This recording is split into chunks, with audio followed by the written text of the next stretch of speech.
What up, y'all? It's your man Abuamerican. I know you can't see me. It's like dark out here. I'm like doing this early morning drive. I might do a video overlay on top of this. I don't know. We'll have to see. You got this nice little view going out the window here, though.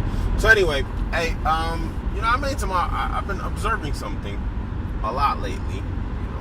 Some videos online made by women, and a lot of women are now talking about polygamy. And well, there's another. I'll say the second observation I made, the second type of videos that women are making. But apology to men videos. But I've noticed a lot of women making videos about polygamy, and I started really thinking about this because it's becoming something that's obviously more accepted. And what's happened is, I believe, this is my hypothesis, is that unchecked hypergamy in Western society has proven the 80-20 rule. Women have basically created an environment that they claim they hate, which is a polygamous one. They've congruence tested society so much so that they've created an entire environment of men that they find unattractive. You know, the whole, I like a man who's emotionally available, which is something that they say and do but don't really mean. You know, they say, oh, we want emotionally available men, but they really don't. They want masculine men. They don't want they don't want a woman with a penis. You know, they want manly men. And you see it in their choices that they make of men. They pick men who are not emotionally available, the vast majority of women. And so what's happened is all of this, we want men like this. A real man is that. And guys in droves, in their thirst, have become what women say they want. This is like a self-disqualifier. You can't believe what a woman says in terms of what she wants. You gotta look at what she does. This is like game 101. Ignore what a woman says, look at what she does.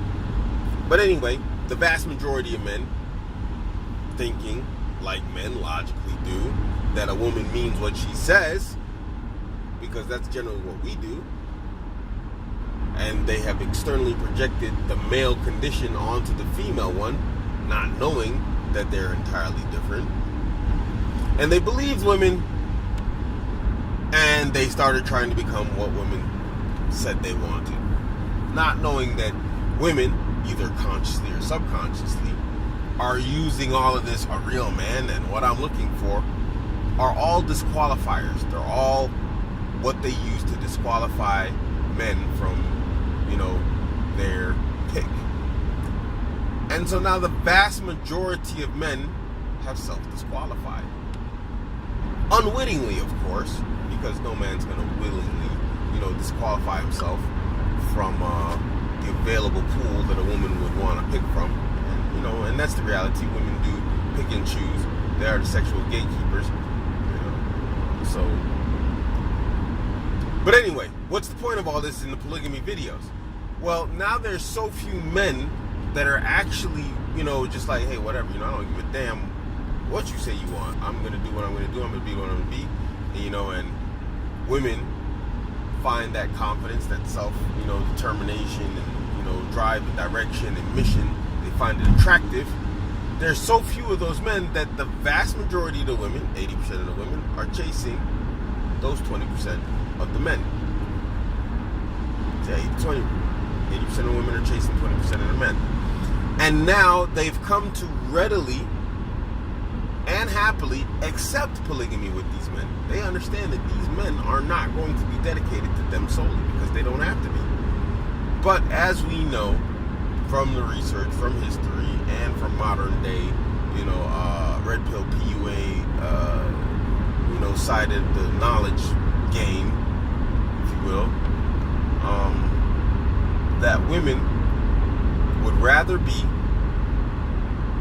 in the harem, a large harem, to one very, high value man than to be the sole wife of an average guy. or the soul, the single soul, SOLE, not the true soul, but the single, woman to a less valuable man, to a doting, loving husband.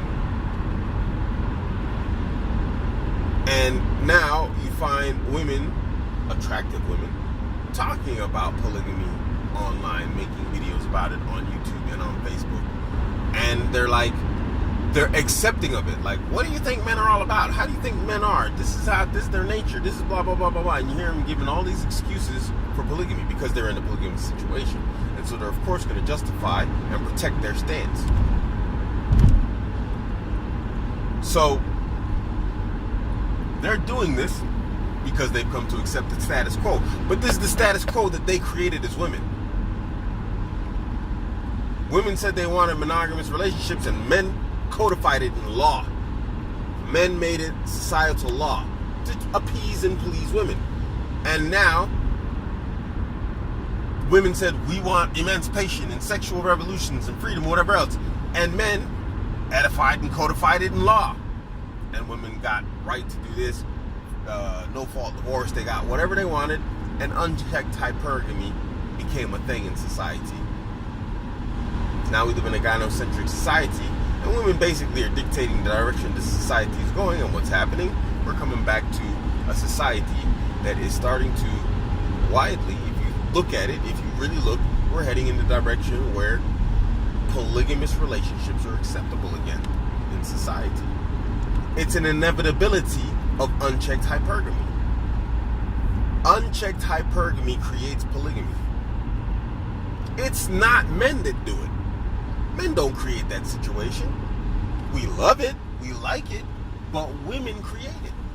Women make it socially acceptable. How would polygamy exist without women's express acceptance? Tell me.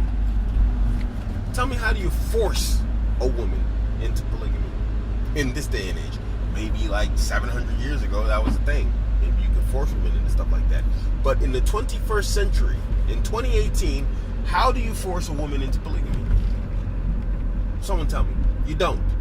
They willfully go into it, and they can willfully exit it, but they choose not to, because they understand that the sexual market out there in regards to valuable men is like a desert. And you know who created that desert? Women and unchecked hypergamy. That's who created it. So when you start seeing all these videos talking about women, or by women, especially attractive women, talking about polygamy and why it's natural for men and this, that, the other, understand what's happening. These are women who are, attractive, and they're getting high value men, but these high value men, they have their pick of the litter. Of course, now that that guy's gonna get #MeToo later on by like 18, 20 women. That's a different story, because that's what happened to all these guys that are getting #MeToo'd right now. They were high value men back in the past, and the women were trying to play their position with this man, to get whatever they wanted from him. Maybe he was a star. All these stars are getting hit with the #MeToos.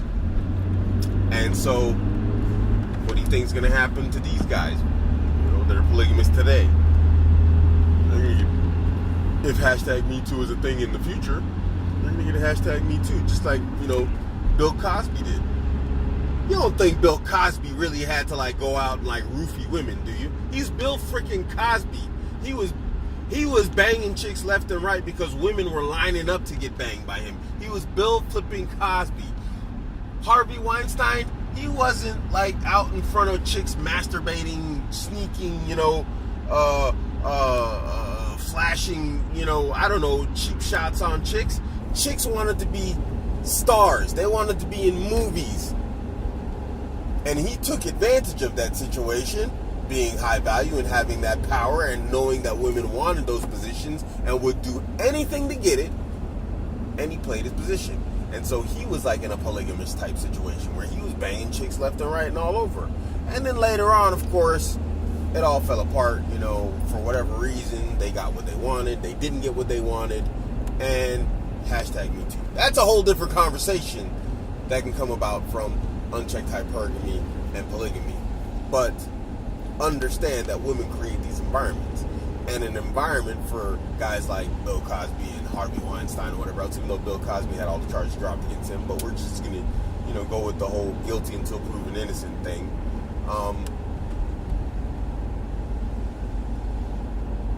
What was I going to say? Oh, darn, I lost my point. Whatever. The point is women create these situations. Yes, the sexual revolution and all that stuff, free sex and all that.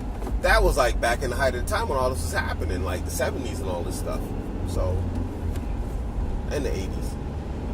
So women, when you want to hate on polygamy, understand that you women create the environment that polygamy thrives in. Men can't create that. How can we create that environment? We can't. Because masculine men are attractive to women. And if you would stop congruence testing men and say, oh, I want a guy who's emotional, the guy who's, in touch with his feels, blah, blah, blah, and then guys start trying to be all that stuff. If you would stop doing that, guys would be in their more natural masculine state instead of a more feminine, soft, touchy-feely state. And then you'd have a wider pick of, valuable men who have the masculine attributes that you so desire, or you claim you desire. But, it is what it is. Y'all women, man, y'all are your own worst enemies. I was talking to a lady about that today. You're selfish to the point that your selfishness harms yourself. Yes, selfishness can harm yourself. And, well, that's what you're doing. So, anyway, this is your man, Abuamerican. You can catch me on Instagram, Twitter, Facebook, Steam it, all at Abuamerican. I'm out.